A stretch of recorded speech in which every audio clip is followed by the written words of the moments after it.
All right, good morning, everybody. I'm going to do a video this morning to go over some numbers. Start with going over numbers, and then I'm going to give you a walkthrough of the store. Haven't really been making videos in a while. I think we're like a week behind to date.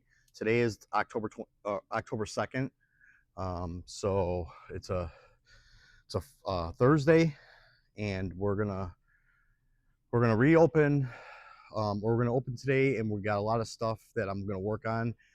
We have a lot of inventory that we're putting out. So let me just dig in some numbers here. So last month, September, we ended eBay at 57.89 net. So that's after all the sales, um, fees and shipping and all that. Gross, we were a little bit over 11,000. So we're about half of whatever we sell. We actually net out, and that's not including costs or anything like that. Um, I have um, I have 360 items that left the building from our eBay store, and then 29.20 is our average sale. So we are selling a lot of lower dollar stuff, and that's something I talked about in my last video. That we're going to try to bump that up, and we're going to try to focus on some higher ticket items. Like I said, I do have tons of inventory that we're going to be listing when we get to the new place to help with that. And then there's also going to be whatever's left over in the store that we deem that we're not going to liquidate at a either a loss or near loss. So that's where we're at right now. The store itself, 9,120 or 16 items left the building. So we've been seeing like an average lately, the last like week or so, of like 500 items per day. I think that number is way too low. We need to be pumping out a lot more. We have too much inventory and so little time. 60 days are left before we're gonna close the store, and then 42 of those days are actually selling days. So that kind of gives you the idea, how crunch time we are right now. I mean, 42 days to make all those sales. We're hoping that we can just get slam busy once we announce it. We haven't announced it yet. We're still waiting for the okay from the landlord to make this public.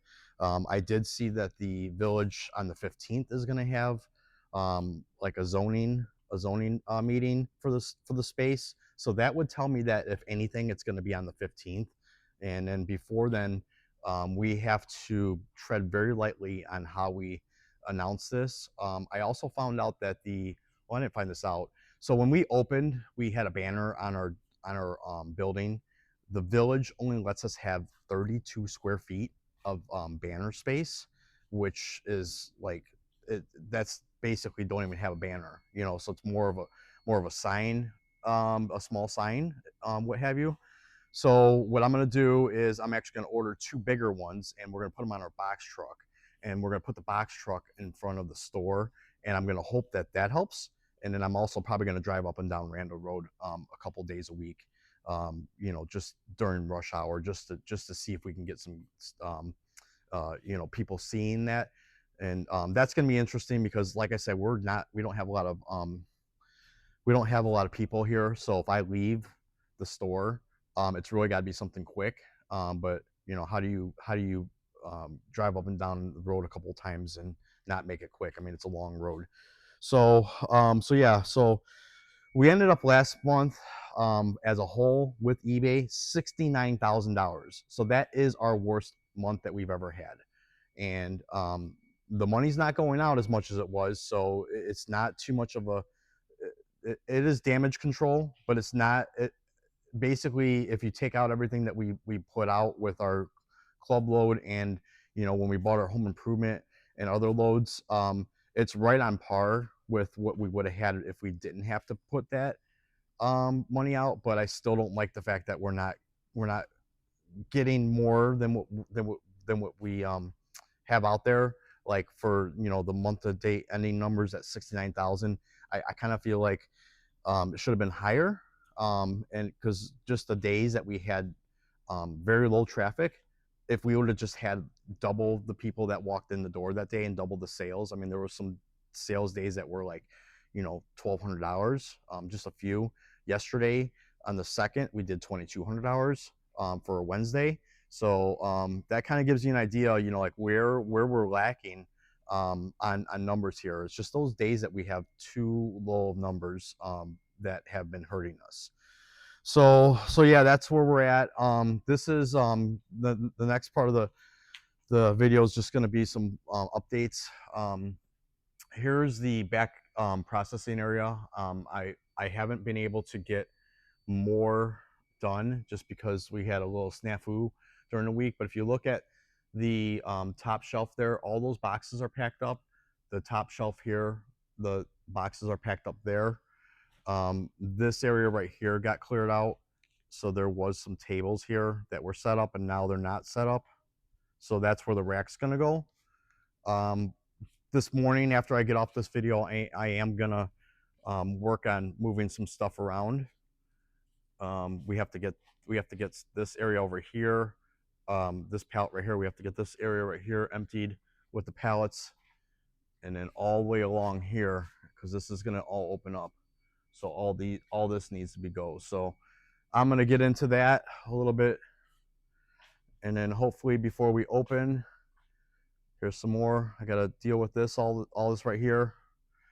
So yeah, so hopefully before we open, I can have a large amount of that moved, because I was gonna do it yesterday, but then when we opened, we actually did have a few people walking around.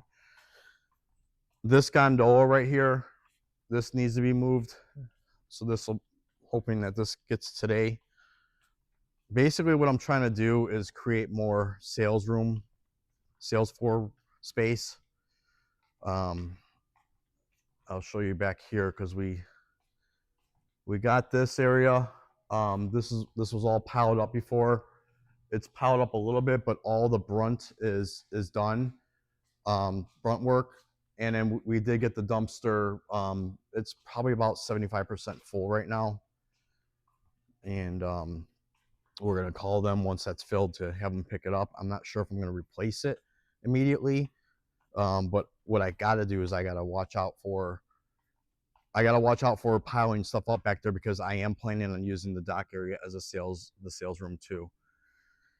So yeah, we're gonna get moving here. There's some things on the sales floor that I'm not really happy with. The way the layout is, like these heaters, it goes in the middle of the Christmas, all the way back there. Those are gonna have to be moved. This whole area right here is being removed. This is all the cereal, and then the pallets behind it, those are gonna get moved. I have an idea what I want to do with all these pallets. I just got to get it done. And I do have electric pallet jacks, so I'm able to like work a little bit longer just because I'm not like getting worn out from the weight moving around. I know that pallet jacks do help out with that, but you still have to, tug and everything.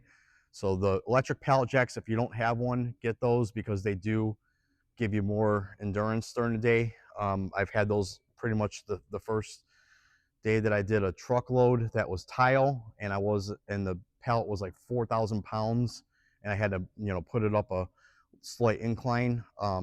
After that, I basically went out and bought an electric pallet jack. So that's a best practice for me.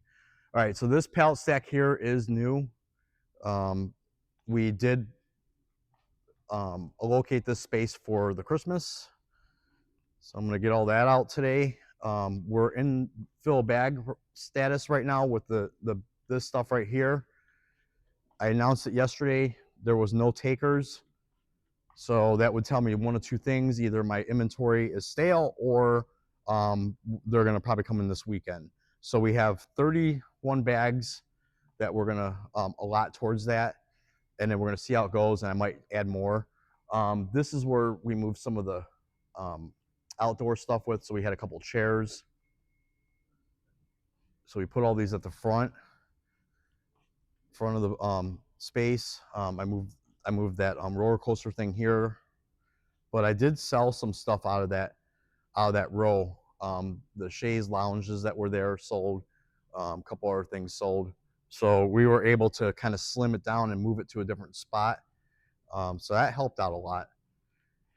All right, so sold a couple of animatronics. This guy's left. These guys are left.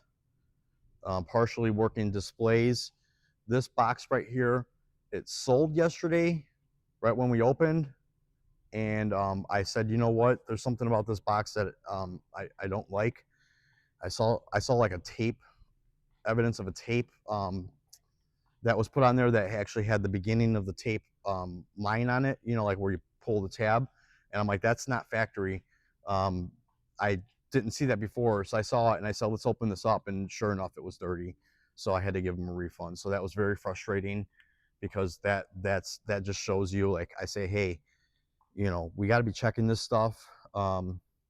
This is why when I say things and no one follows my and it's not like I've said it one time, not like I've said it twice. I've said it like hundreds and hundreds and hundreds of times, and it never resonated with anybody, like saying, you know, to themselves, hey, you know, he's serious about this, you know, like it hurts the business when things go out like that and they're not checked. Never got through to anybody. And basically every time that happens, think about it, guys. You know, every day or every other day, you have to deal with something where you asked your employees to check it and they didn't. And now you got a customer in front of you that either bought something or is going to buy something and you can't sell it just because it's not tested and it doesn't give you a good feeling. If it goes out the door, it's going to give them a good experience. That's like a nonstop thing here. Not only is that through eBay, like we have issues with that nonstop with like employees not paying attention and caring. And that was like, if I were to say like what was my most frustrating thing about having a retail store is relying on other people that don't give a care in the world for your business. And a lot of people would say, well, there's going to be no one that's going to care about your business as much as the owner. Yeah, that's true. But you know what? As an employee, I feel like that there's a moral obligation to, if you accept a job, to do the best that you can. And by the owner of the business having to tell you over and over and over again, start changing your behaviors with this inventory. Either you want the job or you don't. Either you're going to sit here and help me out and be an employee and care about the business that's paying you, or you're going to get out of here, because I'm tired of this. Is the whole thing. It was like every day I was dealing with it. Every day I was dealing with the horsing around. Every day I was dealing with the lollygagging and talking, instead of working. And basically when that happened, these problems happen, right? So you got your employees talking, you got your employees not listening when you say, hey, this is all returns. There's going to be new stuff here that you can skip through, but the return stuff, you need to take a second and just take a look at it and just make sure that if it's used, you say it's used. Plug it in, make sure it has power, check for broken pieces, take an extra couple minutes that I'm paying you. And it's not like, guys, I'm not paying these guys minimum wage. I was paying these guys a good dollar amount for them being, the age that they were. If I was in their shoes, and we're talking two different generations here, I personally, for me, that I don't understand it, because when I was in that workforce at that age, I was trying my hardest at whatever job that I had to put in 110% of my efforts. And if it's something that I couldn't do, I would leave the business. If I got into a role that I wasn't, able to fulfill, I was like, you know what, this isn't for me. I'm just going to go find something else. And these guys never did that. They basically just stuck around, and I made it too easy for them to come in the store, go through their shift, and not have any responsibilities or repercussions for their actions. And I don't know. That's why I don't want to do retail anymore too, because I don't trust the employees that I have that come in the door and say they want a job are going to be a fit for the business. Just because I'm just going to say, these kids nowadays, they don't care. They got everything handed to them. And the problem with that is, some of them have this attitude where they're entitled to everything. They're entitled to a paycheck. They're entitled to whatever. And if you try to call them out, you're the bad guy. And it's like, whoa, wait a second, hold on a second. My business is paying you to be here and perform the work that's expected that you agreed to, and you're not doing that.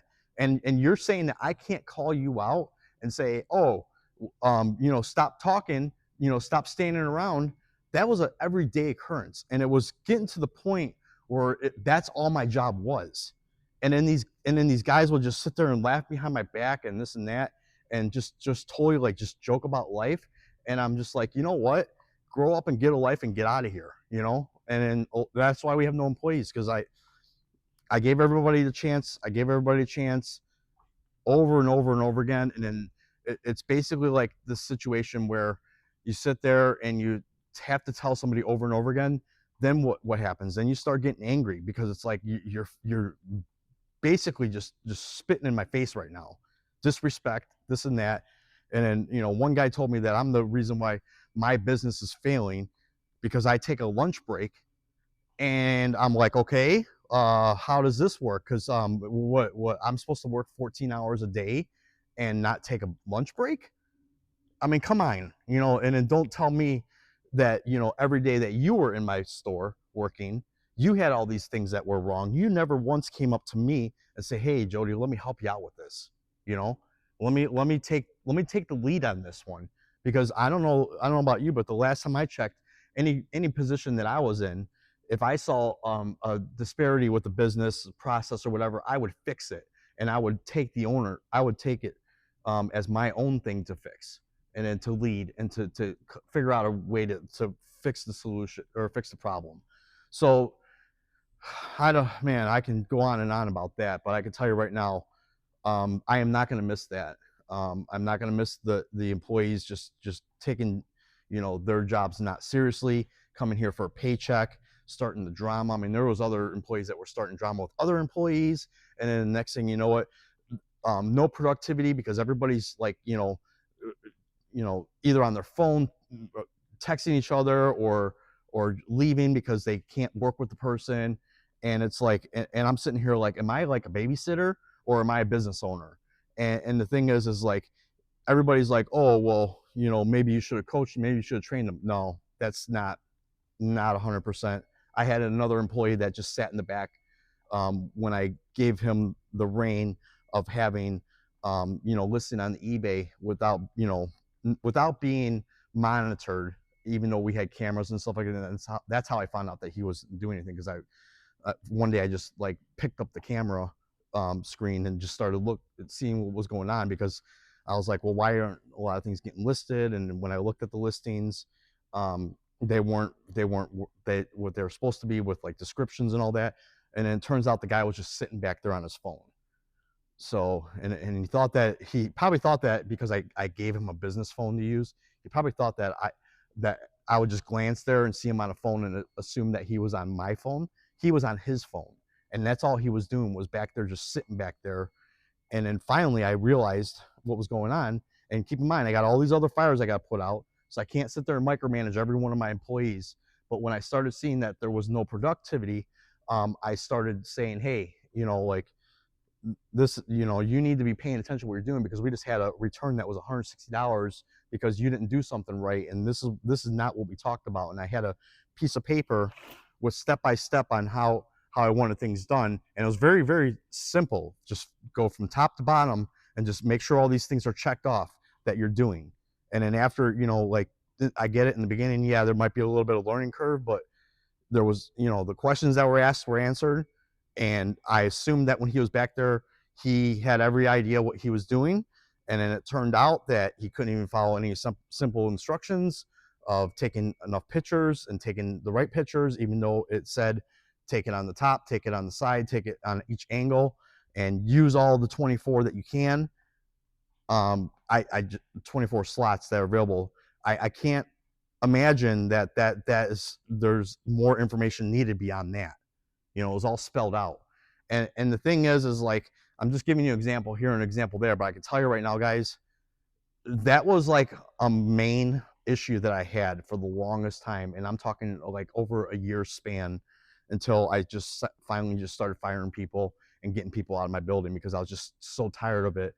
No one backing me up, and that's frustrating too, when you sit there and say, hey, I turned around the corner and I had all 5 people standing around just talking about other than work problems, and they're all sitting in one spot not doing any work. That was an occurrence that happened so many times. And then and then I would walk away, and then you would hear them laughing. And the thing is, it's like, I'm just I can put up with that, like one time, maybe two times, but if that's like their MOs, and it seemed like that's what it was, that's when I just started losing it. So, and telling people, get out of my building, like, leave. We're not going to continue your employment, because it's obvious that you got some other things going on that you need to work on, and your work ethic is one of them. So that's my rant on that. And I don't know how this conversation just went right into employees, but I mean, today it's not bothering me that happened, but it's just, I'm just kind of like figuring out some steps of what needs to be done. And I that came up. So um it's a frustrating thing when you're a business owner, guys. And this is one thing, this is another thing too, is this day and age, you better have a solid core of employees that you can trust, that are they're in it to win it with you. Otherwise, you're not going to succeed. And a lot of people are like, well, I can train somebody, this and that. Well, they got to have a work ethic on top of it. And if you have employees that came, the second week that they're working, they can't even show up, that's a problem. So you got to have all these different hats that you got to wear, that when you're working, like, because like, obviously, I'm been in the workforce for a long time, and I've seen it and done it.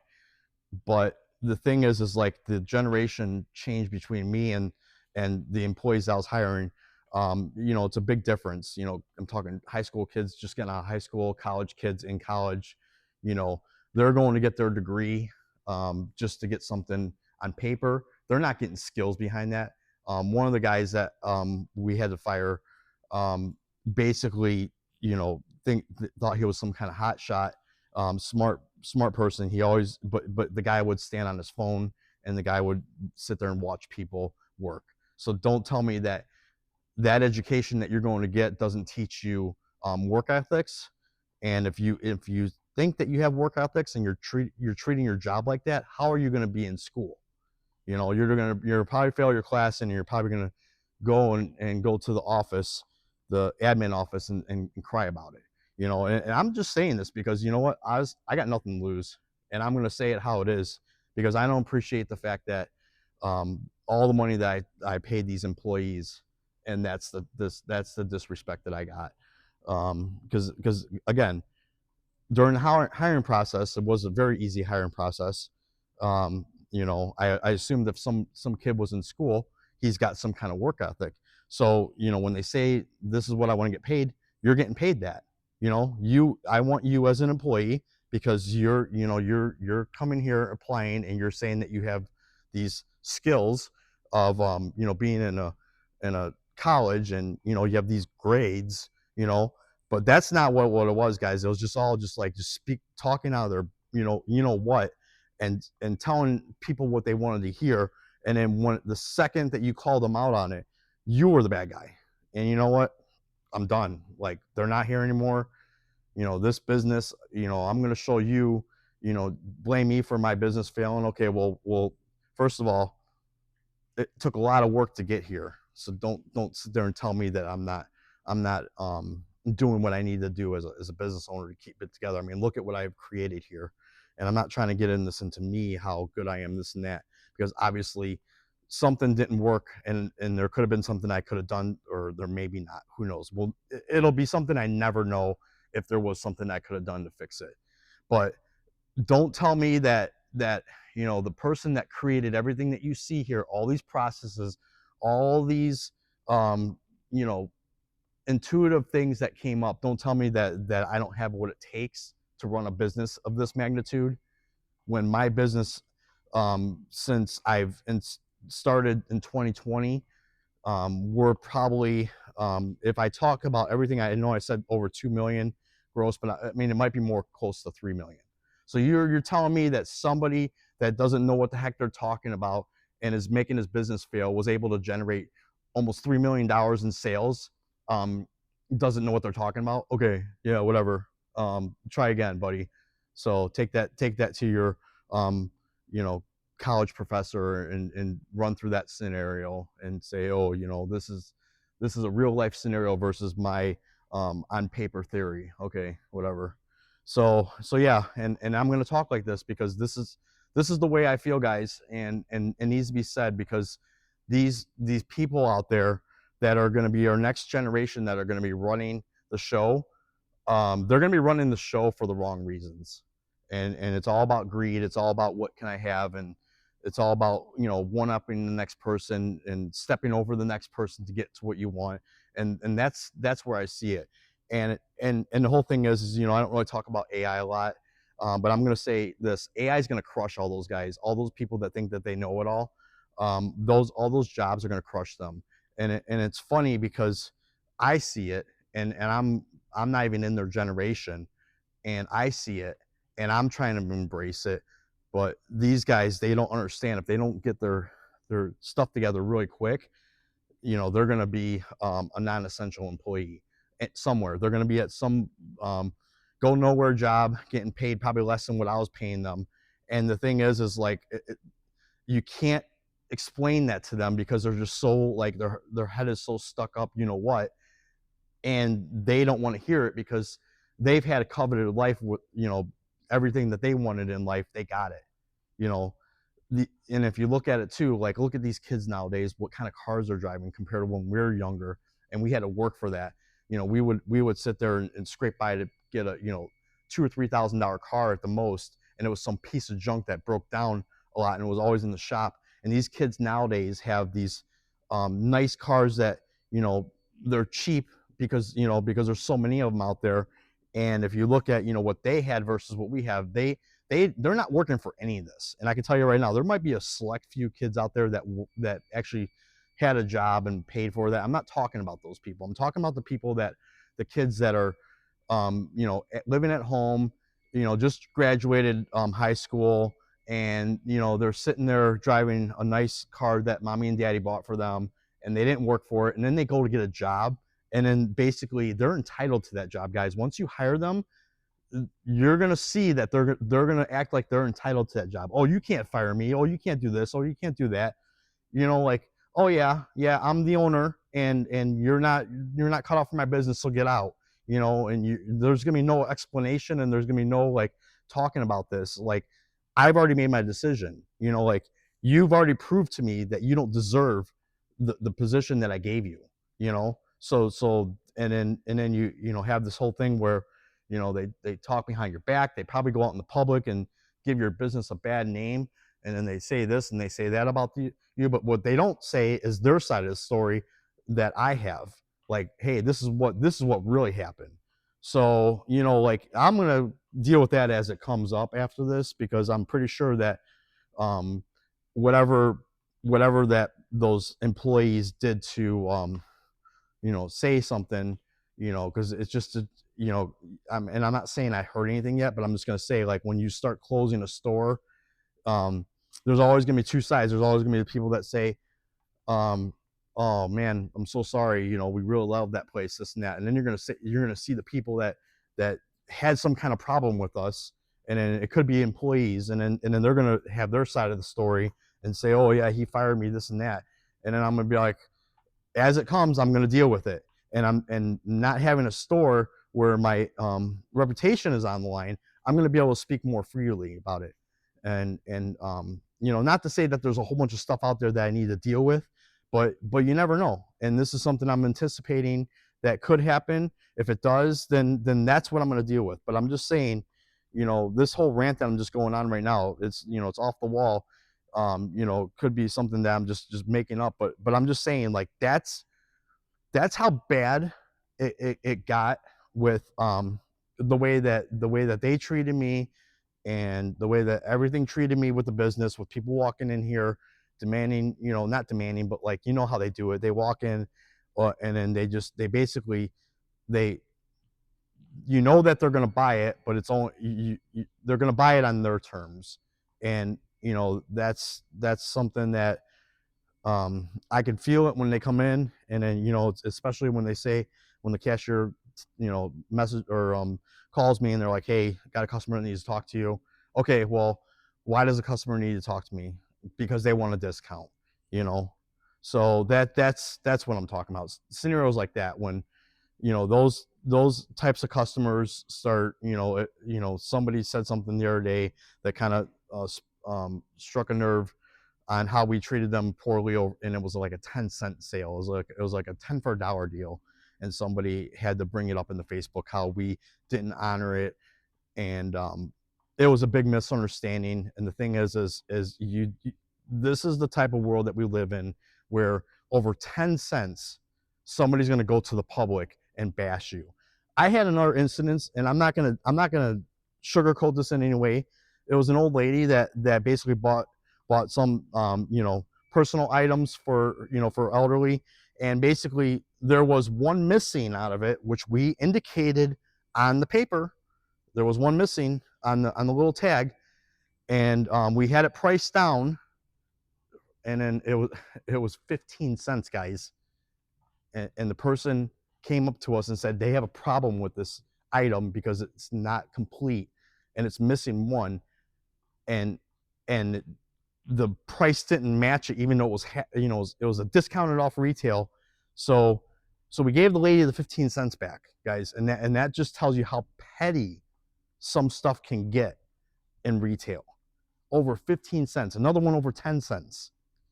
And that's why I wake up sometimes and I'm just like, in the morning, I'm like, what the heck happened yesterday? Like, where did this type of behavior come from? Because like when I was younger and I worked in retail or whatever, wherever I worked, I didn't see people nitpicking over 10 cents. And I don't know, I'm just so confused when that happens. I'm like, is this even happening right now? Like, I question reality when I see a situation like that. And then when somebody has to go to Facebook and say something, say how bad they were treated, um, I don't get it. And that's why when this store closes and we move on to the next step, there's going to be a lot of things, even in my health, that are going to probably change, because I'm not going to deal with all these stressors every day out of nowhere that are just so confusing to me, like why it even happens in the first place. And then when it's done, it's just kind of like, was that even necessary? Like what is the reason why stuff like that just happened? And then you can't really think about it because it's just so off the wall. Like you're basically wasting your own energy over it. And then that's the thing, is like all the negative energy that you see, um with the situations with employees, with customers, and then the fact that you try to take a lunch and you can't because somebody's calling you from your lunch just to deal with some kind of situation where either it's a discount or somebody needs help over something that's just clear as day, like what the answer is. So yeah, that's my rant, guys. um I went into this video trying to talk about like some updates that we're going to do, and just shows you how easily the things can turn in the liquidation industry, in a retail store. So if you're going to start a retail store, my scenario that I had, it may not exactly happen to you, but I can tell you right now, you're going to probably see something very close with employees and customers. You're going to see something very close on a day-to-day basis. And then tell me, like some people have the the heart for it, but I can tell you right now, I came into this with the best intentions. And when I was working one-on-one with my customers by appointment only before I did this, I wasn't getting that behavior because the entitlement wasn't there. Basically, um, warehouse environment versus retail is two different things. Retail environment, you open up so many different avenues that you're going to have to deal with out of nowhere. So good luck if you're going to do a retail, and make sure you have a contingency plan for some of those scenarios that I just went over, because don't tell me that that's not going to happen to you, because it is. And I can tell you right now, I've talked to a lot of people throughout the 5 years, a lot of educated people that understand where I'm coming from, and they told me they don't understand it either. So I'm not the only one that sees it out there, guys. And me talking about those employees that no longer with us, I mean, that's going to be something where you're going to have to deal with that kind of stuff, and then you're going to have to come up with your own plan on how to attack that behavior. Because I can tell you right now, you let people like that into your establishment, you're going to go down really quick, because toxic work environments with those types of people, they don't end well, guys. And you know, when you sit there and talk about all the time that you have to spend dealing with the problem when you're not dealing with the stuff that really matters, it's going to add up really quick, guys. So thanks for watching. I appreciate it. Like my videos, subscribe. Like I said, we're gonna get as many videos out as we can. Today I tried to go over some stuff, and hopefully you have an idea of what's going on in the store at this moment. But yeah, it had to be said about that scenario, because there was a lot of that going on. And I'm kind of relieved, and maybe that might be just one way for me to let it go, just to talk about it and to tell everybody, if it happens to you, don't be surprised. All right, so thanks. Have a great day.